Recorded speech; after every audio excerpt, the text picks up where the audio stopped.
Hello dear students, good morning. आप हमारे effective communication के थर्ड सीरीज में आप सब लोगों का बहुत बहुत स्वागत है।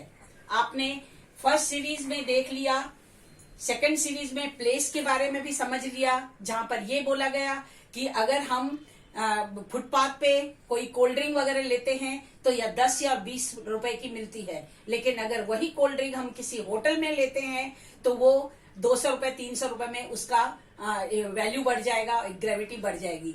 अब हमारे थर्ड सीरीज में ये बोला जा रहा है, तीसरी सीरीज जो important principles of effective communication का है, कि जब भी आप किसी के साथ कम्युनिकेट करें तो आप विथ कॉन्फिडेंस और विथ एनर्जेटिक होकर करें।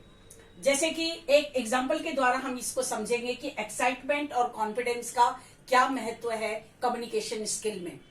अब किसी से आप कम्युनिकेट कर रहे हैं, आप फुल कॉन्फिडेंस से करेंगे तो सामने वाले के ऊपर बहुत अच्छा इम्पैक्ट पड़ेगा कि वाकई में आपको उस चीज के बारे में जानकारी है, साथ साथ आपको एक्साइटमेंट भी है।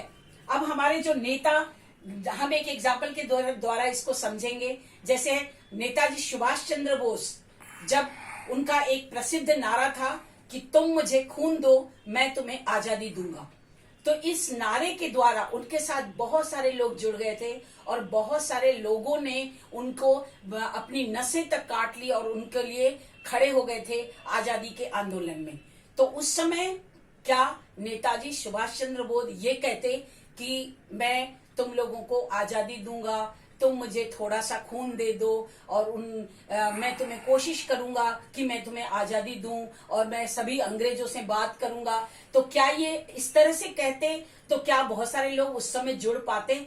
नहीं, क्योंकि उनके भाषण में, उनके कम्युनिकेशन में एक एक्साइटमेंट था, एक एक्साइटमेंट के साथ एक जोश था।